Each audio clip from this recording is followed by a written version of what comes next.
এত খারাপ লাগছিল, আমি তখন তোমার দাদাভাইকে বলছি আমি আর বাঁচবো না, মনে হয় আমি মরে যাব, আমি আর বাঁচবো না। অসুস্থ হলেই কিন্তু মানুষকে চেনা যায়, সত্যি করে অসুস্থ হলেই। আমরা কি কিনে খাবো বলো? আর এই যে আমরা এই বড়া, ধোসা।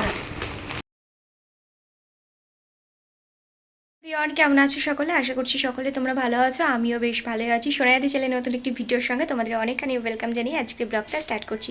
তো আজকে একদম সন্ধ্যা থেকেই ব্লগটা স্টার্ট করছি। সন্ধ্যাবেলায় কি করি না করি সমস্তটাই তোমাদের সাথে আজকে শেয়ার করব। আর কয়েকদিন ধরে এমনিতেও ভাবছিলাম যে সন্ধ্যে থেকে একটা ব্লগ স্টার্ট করব, যে তোমাদের সাথে শেয়ার করবো আমি সন্ধ্যে থেকে কি করি না করি। তো এখন ওদিকে মশলা টশলা শুলিয়ে রেখেছি, মাংস হবে রাত্রেবেলাতে, তো সেই কারণে। আর রুটি হবে, আর ভাত আছে মোটামুটি অল্প একটু। আর মামুনি আজকে বিকেলবেলা থেকে পিঠে বানিয়েছিল, তো সেটাও তোমাদের সাথে পরে শেয়ার করব। আর তোমার দাদাভাই আর বাবা এখনও আসেনি, আসুক দেখি ডিউটি থেকে।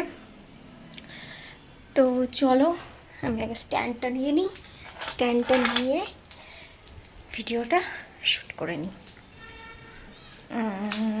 কি অবস্থা, দাঁড়াও।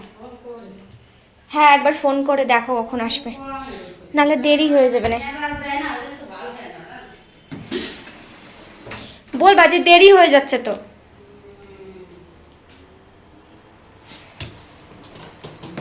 মামনি কদিন থেকে বলছিল যে পিঠে খাবো পিঠে খাবো, কিন্তু কি বলো তো এই কদিন এতটাই বিজি ছিলাম, সবাই মিলে বোনরা এসেছে, তো ওর মধ্যে খিচিবিচিতে না আর পিঠে মিঠে করা হয়নি। তো কালকে একটু ফ্রি ছিল, ওই জন্য মামনি বলে তাহলে আজকে পিঠে বানার, বাবাও ছিল না, তো ওই জন্য পিঠে বানিয়েছিল। বাবা এসেছে, তা সেদিনকেই পিঠে বানানো হয়েছে। তো এই যে আমি ঘুম থেকে উঠে এখন একটা খাচ্ছি, আর তারপরে যাব হচ্ছে একটু রেডি হব, রেডি হয়ে রিলস ফিলস বানাতে যাব। তো সেই কারণে অনেক দিন হলোই ভাবছি রিলস বানাবো, কিন্তু হয়ে উঠছে না। তো আগে চলো মশলা ফসলাগুলো সব করে রাখি, তারপরে বানাতে যাব। তো এদিকে মশলাগুলো আমার সব ছোলা হয়ে গেছে, আর এদিকে আমি পেস্টটা করে নিচ্ছিলাম। তো যে পেস্ট করে নিই চলো। তো তার আগে বলে দিই, আমি 2 দিন হলো ভিডিও দিতে পারিনি। তোমরা কমেন্টও করেছো যে দিদিভাই ভিডিও দাওনি কেন। তো সত্যি বলতে গেলে কিসের জন্য দিইনি সেটা তোমাদের এখনই বলছি।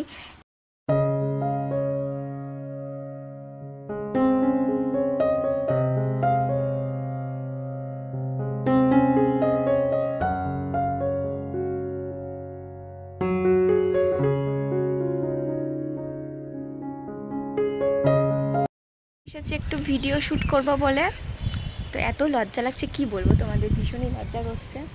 তো কয়েকটা রিলস বানিয়েছি, তারপরে আর বানাতে পারছি না। দেখি একটু থাকবো, নিয়ে চলে যাব। ভীষণই ভালো লাগছে, কি সুন্দর হাওয়া দিচ্ছে একটা, খুব ভালো লাগছে, ওয়েদারটা খুব মিষ্টি লাগছে। তো এই শাড়িটা পরেছি, আসলে আমি একটাই শাড়ি নিয়ে এসেছি, থাকবো না বলে বেশি দিন।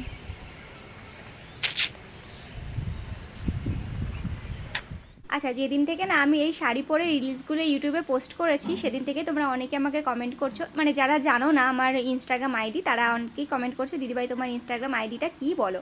তো ইনস্টাগ্রাম আইডি হচ্ছে সুদীপ্তা বিশ্বাস 09 বলে সার্চ করবে, তোমরা পেয়ে যাবে।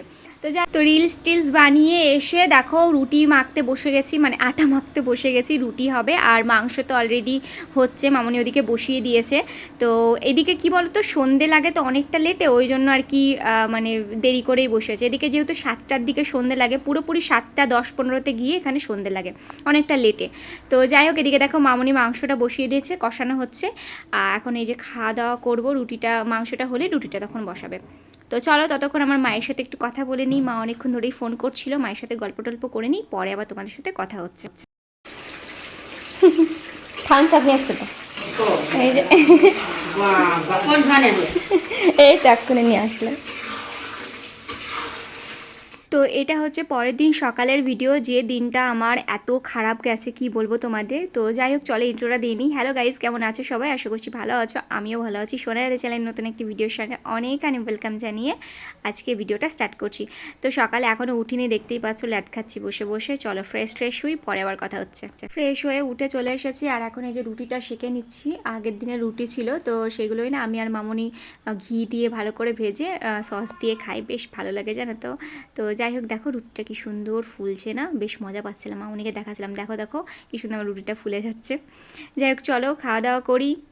এই যে দুপুরবেলার যে টাইমটা মামুন এদিকে রান্না বসিয়ে দিয়েছে, এই সময় মানে দুপুরে খাওয়া দাওয়ার পরেই কিন্তু আমার শরীর খারাপটা শুরু হয়েছিল। দুপুরবেলা থেকেই মানে কেমন একটা অস্বস্তি করছে, মানে ওই আগের দিনের মাংস ছিল তো মাংসটা খেয়ে আমার হয়তো কোনো অ্যাসিডিটি হয়ে গেছিলো ভেতর ভেতর, এত শরীর খারাপ করছিল কি বলবো তোমাদের, মানে থাকতে পারছিলাম না।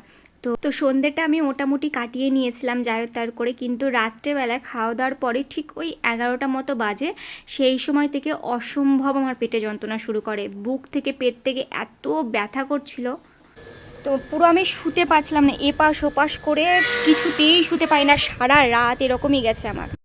এই জায়গায় এই দেশে আসে বহুত জায়গা ঘুরেছি, কিন্তু আমি এইরকম মাছ আমার চোখে এখনো পড়িনি। ব্যাঙ্গালোর প্রায় 2 বছর থাইছি, কর্ণাটক গেছি, অনেক জায়গায় গেছি। এই যে চিংড়ি মাছ, এই যে ট্যাংরা, এই যে পুঁটি মাছ, এই যে কি সুন্দর চান্দা, দেখো এই চান্দা মাছ একদম দেশি মাছ। হ্যাঁ, আমি আমার নজরে আমি এখনো কোনোদিন দেখিনি, আমি এই সত্যি কথা বলতেছি। আর এই যে ট্যাংরা মাছ দেখেছি, মাছ রুই কাতলা, ব্যাস এই মাছই বেশি দেখেছি। চাকু নিয়ে এসো, চাকু দেওয়ার বটি দাও। বাবা রে বাবা, বটি আমি নিয়ে বসতেছি, মনি বটি দাও। হ্যাঁ বাবা রে বাবা, হায় রে মাছ রে ঠাকুর, এ মাছ আমি দেখছি, কিন্তু বাংলার বাড়ি কি বলবো, ভিডিও করে একটু। হ্যাঁ, আমরা বাংলার বাড়ি এসব মাছ দেখলে আমরা ঘুরে চলে যাই, মানে ওই গামলায় দাও। কোন আমরা বাংলার বাড়ি এরকম ট্যাংরা মাছ দেখে চলে যায়, 70 টাকা 80 টাকা সব। তা আমরা কি কিনে খাবো বলো? আর এই যে আমরা পাই, তাই আমরা খাতে পারতেছি না।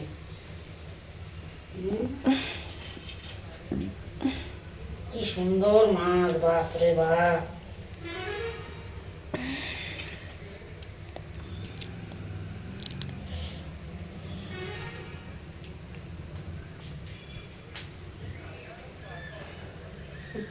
চালিয়ে করেছি আছে ট্যাংরা মাছ দিয়ে, ট্যাংরা মাছ আলু কুমড়ো দিয়ে তরকারি, একটা পাবদা মাছ আছে, আর এইটি আছে ভেন্ডি দিয়ে, আর চান্দা মাছ আর পুঁটি মাছ দিয়ে রাঁধছি, আর চিংড়ি মাছ। এইটা আছে ঝিঙে দিয়ে আলু দিয়ে, আর আছে পুঁটি মাছ দিয়ে ট্যাংরা মাছ দিয়ে রাঁধছি। আর বাবনের জন্য এই যে ডিম সোয়াবিনের তরকারি, এই যে ডিম সোয়াবিনের তরকারি সুন্দর হয়েছে। যাই হোক, সেদিনটা আমি কোনো মতে কাটাই, রাত্রিবেলাটা এত কষ্ট কাটিয়েছি মানে তোমাদের কি বলবো, এত খারাপ লাগছিল আমার, মনে হচ্ছিলো মরে যাবো এরকম ব্যাপার। সারা রাত আমি ঘুমোতে পারিনি, কিছুক্ষণের মতো কমছে, কমে আবার মানে যেরকমকার সেরকম শুরু হয়ে যাচ্ছে। তো রাতটা কষ্ট মষ্ট করে কাটাই, সকালবেলায় একটু তাও ঠিকঠাক লাগছিল, একটু উঠে বসি, তাও মানে পেটে ব্যথাটা কমেনি, আর পটিটা হচ্ছিল না আমার যে কারণে, আর অতিরিক্ত গ্যাস হয়ে গেছিলো আমার। তো তারপরে ঠিকঠাক থাকে, আর সারা দুপুর আমি কিচ্ছু খাই না। তো বিকেলবেলায় মামুনি ডাকে, মামুনি বলে সারাদিন কিছু খাওনি, তাহলে সকালবেলা একটু তাহলে কিছু খাও। তো দুপুরবেলা একটু খেয়েছিলাম, ওই দুপুরবেলা বলতে সকালবেলা থেকে মুড়ি জল দিয়ে একটু চিনি দিয়ে ভিজিয়ে খেয়েছিলাম, তারপর ঠিকঠাক লাগছিল, ভালো লাগছিল। তো দুপুরবেলার দিকটায় মানে বিকেলবেলায় ঘুম থেকে উঠে আমি খেয়েছি, একটু ভাত খেয়েছিলাম অল্প, ভাত খেয়ে তারপরে 5টা 5:30 কি 6টার দিকে বাবা আসলো, তখন গিয়ে একটু চা করেছিল, তো মামনিকে তাহলে আমাকে একটু লিকার চা দেবে, লিকার চা খাই। লিকার চাটা খেয়ে কিছুক্ষণ বসেছিলাম বাইরে, কিছুক্ষণ বসে থাকার পর তারপরে ঘরে গেছি, ঘরে গিয়ে শুয়েছি, শুয়ে আমার প্রচণ্ড মাথা ঘুরতে লাগে, অসম্ভব মাথা ঘুরতে লাগে, মানে শুয়ে থাকতে পারছি না, শুয়ে থাকলেই মনে হচ্ছে চারিদিক ঘুরছে। তারপরে ওই যে শুরু হলো আমার শরীর খারাপ, কিছুক্ষণ ওয়েট করে বসে থাকার পর আমার বমি পেয়ে গেল, এসে বমি করলাম, বমি টমি করি, তারপরে অসম্ভব শরীর খারাপ, আমি আর দাঁড়াতে পারছি না, বসে থাকতে পারছি না, কি করব ভগবান আমি আর বুঝতে পারছি না, এত খারাপ লাগছে। তো তারপরে মামুনি কি করবে বুঝতে পারছে না বলে ডাক্তার ডাকলো, মানে আমাদের রুম মালিক যিনি আছেন তার ছেলে হচ্ছে MBBS ডাক্তার, তাকে দেখায়, সেও ডাক্তার, তার বাবাও ডাক্তার, তাকে দেখানো হয়, সে আমার 2টো ইঞ্জেকশন করে, তারপরে প্রেশার দেখে, সমস্ত কিছু ঠিক ছিল, ইঞ্জেকশন দিল, ওষুধ দিয়ে ORS দিল, বললো খেতে, কিন্তু তাও আমার কমে না। সারা দিন আমি মানে সন্ধেবেলাটা আমার ওই রকমই কাটে, বমি করি, আর মানে বাথরুম আর ঘর করতে হয়, বমি করে করে করে করে মানে শরীরে পিত্তে জমে গেছিলো, জানো তো, কিচ্ছু ছিল না, পরে লাস্টে জল উঠছিল মাঝে। তো তো যাই হোক ওইরকম করতে করতে রাত্রেবেলাতে আমি তো কিছু খাইনি, শুয়ে পড়লাম, শুতে পারছি না, বসে আছি, বসে থাকতে থাকতে আমার শরীর অস্থির অস্থির করছে।